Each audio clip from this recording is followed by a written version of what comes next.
In today's opening show, the season countdown through the eyes of Rory Sloane. Posts up, pitches out. Adelaide Oval swaps sports. And why Big Sauce is just a country boy at heart.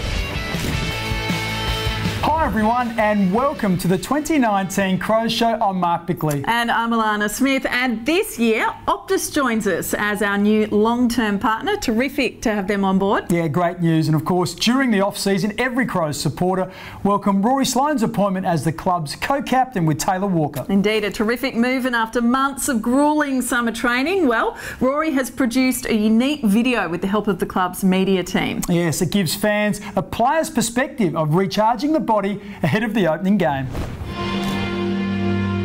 New season, new opportunities. While we wait for what's coming next, we continue to learn, continue to grow, continue to improve. I wanted to get fans excited for round one. The piece I wanted to create was to give fans a little point of view vision of what it's like to walk out of the race and what I might see and feel on a game day. It's not just the 22 who are on this journey, but also those that came before us and those who proudly wear our colours. My brother loved his film and editing when he was younger, and I always watched, I was part of and always watched the stuff he used to make from either trips away or friends, family, just moments together. I always put little montages and clips together, so I used to love watching them, and then I sort of got an interest from that and wanted to do a couple myself. It's just a hobby at the moment. Yeah, the more and more I do, obviously doing a fair bit of work now with GoPro as a GoPro athlete, and that's probably one of the exciting things. It encourages me to get out more again and showcase what I do every day. When you put stuff to music and slow things down, you can really build the suspense in videos and really give it some life.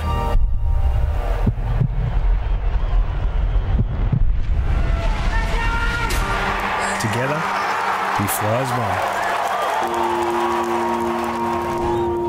one. Rory is embarking on his 11th season with the club. Now, in the days before the first game, Adelaide Oval underwent a transformation from cricket ground to football arena. While the goalposts were erected at either end, out in the middle, the makeover took on a much larger dimension. Well, the key things will be getting the goals up and moving the pitches out. So the goalposts will take the majority of a day to get them in, turfing in and around it. You've got the goalpost cameras and the cables that need to be put in. That's a day's work. The pitch side is the most intense, so that involves pretty much 24 hours a day for a day and a half. So it takes 3 people to operate the transporter and a couple guys just to help. We work on normally 4 pitches a night.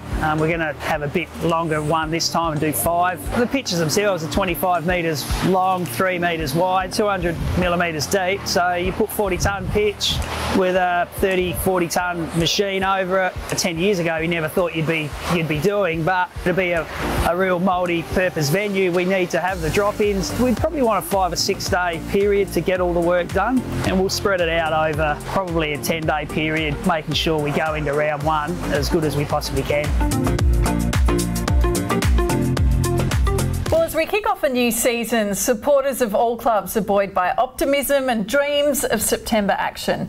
Inevitably, though, there'll be favourites that flop and outsiders that surprise. Mark, which clubs do you think could be the big movers this season? Well, no surprise. I think Adelaide are going to have a much better season this year, and I've actually got them jumping up right into the top half of the top 8. So I think that's going to be a really good thing, of course, for all Crows fans. But also I see Essendon as another one who's going to be an improver. Their pre-season form hasn't been great, but I think they'll get themselves organised once the season starts. Well, you mentioned Adelaide returning to top 8 action. How else do you see that picture? Well, I'm looking at 2 teams dropping out of the top 8 and 2 teams coming in. So I mentioned Adelaide into the top 4. I think Essendon will jump up from outside of the 8 into the top 8 at the expense of Sydney and the Hawks. So, yeah, we'll see how that unfolds. I know it's a long way out, but how about your tip for grand finalists? Well, I'm forever the optimist. I'm going to say Adelaide to make the grand final. And wouldn't it be good to get another crack at Richmond? I think Richmond are going to be a really strong team again this year.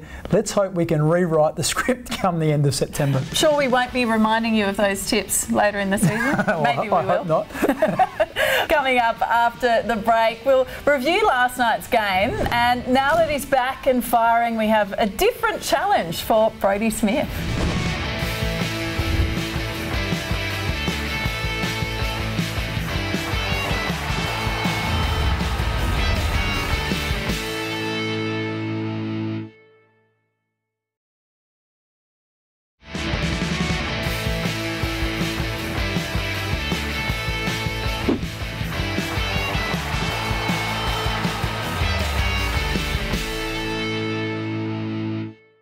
And the Crows' next Saturday afternoon game in Adelaide will be against the reigning premiers, the Eagles, in round 10.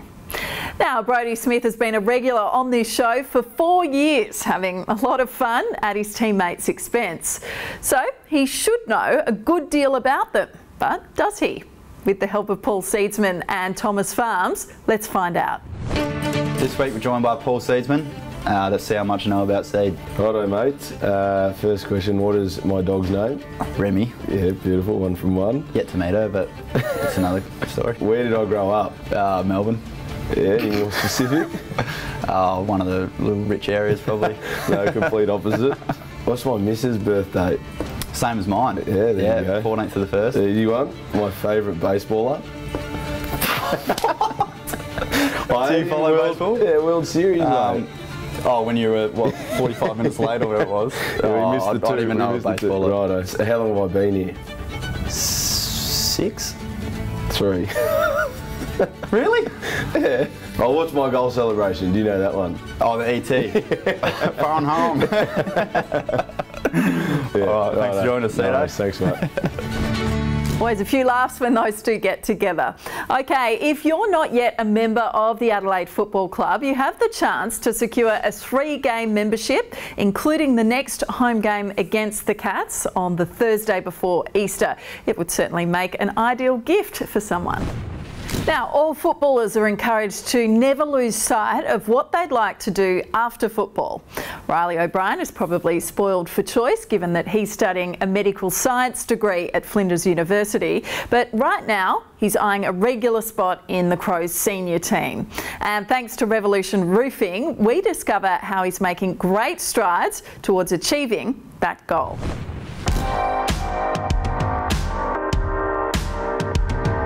Pretty tough, probably for ruckmen around the league, not just me. There's always established ruckmen, there's always ones coming through, and you got to earn your spot. So I've been trying to do that for a few years, and still trying. So hopefully this year I break into the team. Taking the mark. Did my shoulder halfway through last year, and that allowed me to get a good block of strength and conditioning into my body. So came back to pre-season feeling really good, and it's continued throughout the summer. So feeling probably in the best shape I've ever been in, and I feel like I'll be able to run out games better, be more in the contest for longer periods in games, and ready for a big year hopefully. Playing his first game. It's a smart cookie roller, O'Brien, studying biomedicine. What? I'm at university studying medical science, so down at Flinders doing that, planning to do medicine after footy. I've always wanted to do that. I had a grandpa who was a doctor and an uncle as well, and I was always interested in it. A lot of guys are encouraged at the moment to do stuff outside of footy, whether that's uni, whether that's work experience, doing something. It can be pretty full on at times with training commitments and that sort of thing, but I just enjoy the study, the intellectual side of it. Mark by O'Brien in front. Sort of choice after school to go into medicine or try and play a bit of footy at the highest level, so my plan has always been to do both, and so I just need the opportunity to play AFL, and hopefully I can prove that I'm an AFL quality ruckman. Well, the early signs were certainly promising for Riley, with an outstanding run in the club's 2K time trial. When Mark returns, the coach shows he's up for a challenge, and an AFL great rewinds his career.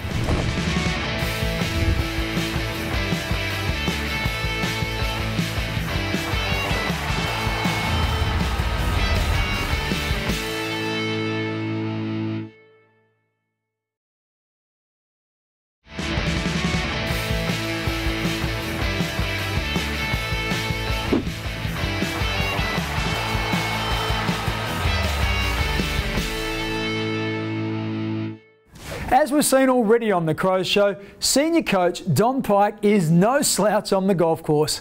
He's a former club champion in Perth, where he played off scratch.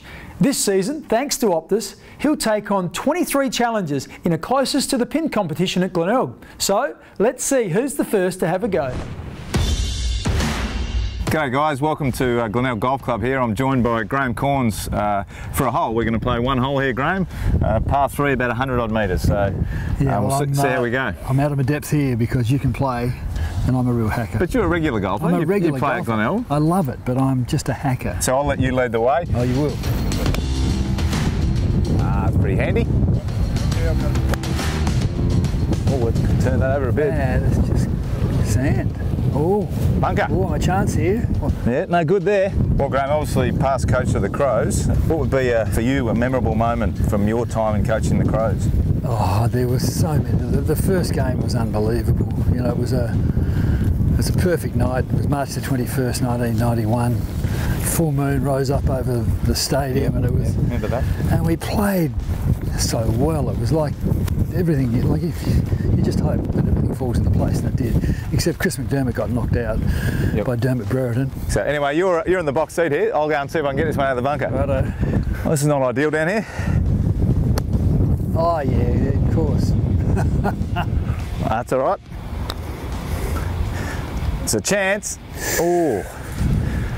Shall I sit on it or shall I put it away? Put it away. Finish it off. Dead straight up there. You reckon? Well done. Good 3. Righto. Oh no! Oh, no. Just tipped over the edge. You can't do that. You can't count that. As you worried there for a minute, but well, thanks, Graham. Appreciate that. Thanks for coming out. Just remind me never to challenge Don to a game. Well, this year, 7 AFL clubs, including the Crows, have co-captains. It's a concept that's gradually gained acceptance over recent years, but does it bring any tangible benefits?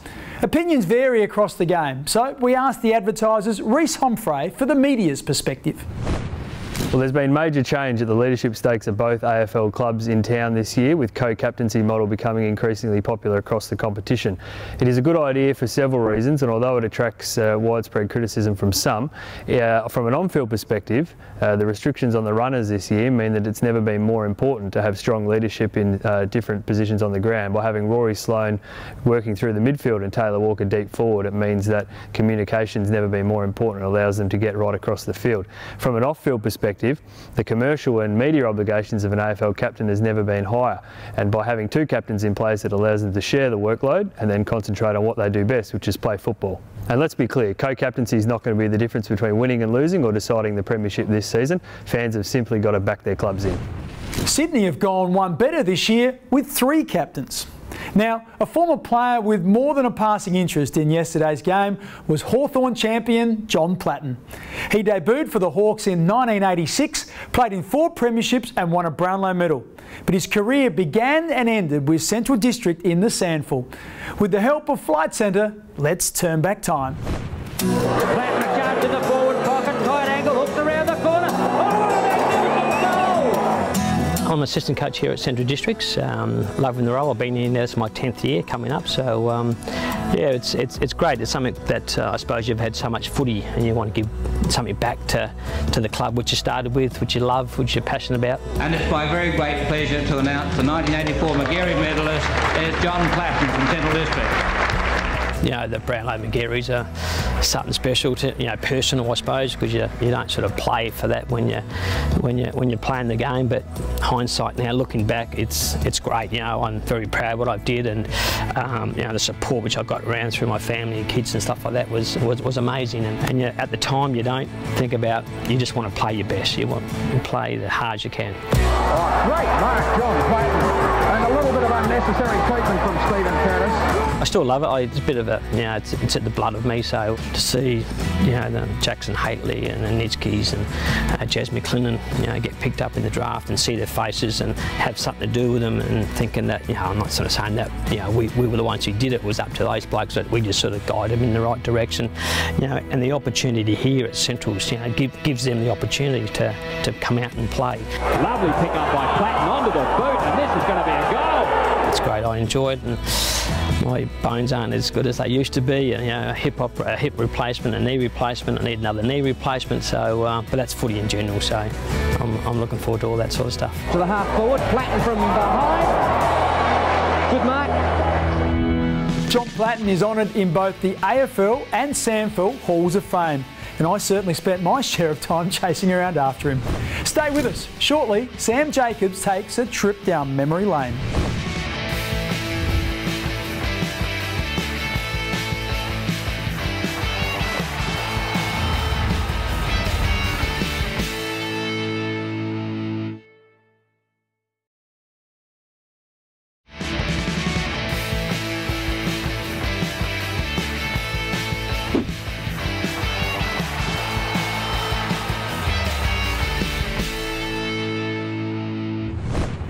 Well, big Sam Jacobs has spent a decade playing at the highest level, living the dream of so many young country kids. He first pulled on the boots for the Ardrossan Kangaroos and returns to his home whenever he can. So when this year's community camp headed to his old York Peninsula town, Sam was only too happy to show us around, all thanks to Toyota. It took 9 years for Sam Jacobs to finally convince the Crows to visit Ardrossan. It's good to get back and give a little bit back, as I get a lot of support from home, obviously the footy club, the cricket club and the school in the area, so it means a lot to me back here, so it's nice to be able to spend some time. Born and raised in Ardrossan, Sam played most sports, but football was special. The footy club's the heartbeat of the town. You know, obviously everyone plays their cricket and tennis, but nothing means more to the town than when the A grade's being successful. He learned his footy in underage and Colts teams before joining the Eagles in the SANFL. That meant countless long drives to Adelaide with his mother. He would sleep in the car, do his homework in the car. Yeah, so a lot of travelling. 12 years after his AFL debut, the whole town still shares his success. He's sort of a bit like a local hero that other kids aspire to, and can see that if you go to the local school, you can still manage to do what you want in life. I speak to him regularly, and if I ever have to ask him to come over to training, yeah, we get full numbers, so yeah, they just got a lot of respect for him. A visit to Sam's old school revives other memories. A bit like a time machine, just going back to when I was going to school here. Obviously my reception teacher is now the principal, Margaret Rhodes, so it was good going back there. Obviously a lot of my friends now have kids coming through, so even though I wasn't totally sure who the kids were, I obviously know who their parents were. And one day they'll see Sam Jacobs pull on the Kangaroos Guernsey again. As soon as I'm done, whatever my time's up, first thing I'll do is I want to come back and play here as much as I can. So I'm really excited for that, and it'll be good. For now though, he has a personal milestone to achieve in a few weeks. Country kid from Ardrossan, who was by no means a good player when I was younger, to get to 200 games or close to 200 games it's really amazing. It's something I'm really proud of. And all of Ardrossan will be just as proud. Source has to be one of the AFL's most durable players. He hasn't missed a game for 2 seasons. Now, when we look for our Crow in the crowd this year, we'll be focusing on Adelaide Oval's Southern Plaza. So keep your eyes out to see if you'll be a lucky winner of a merchandise pack courtesy of Toyota. That just about wraps up our first show for the year, brought to you by Optus. And as the season unfolds, don't forget to check out the club's social media platforms. There's Facebook, Twitter and Instagram. Also check out @The Crow Show on Twitter for all the latest news. And a reminder for you that Footy Plus with Belinda Sloane returns next Friday night after the Crows game against Sydney on 7. And next week we'll catch up with the former Crow with a few tricks up his sleeve. Thanks very much for your company. We look forward to joining you again next Sunday at 11:30 on 7. We'll see you then. Bye for now.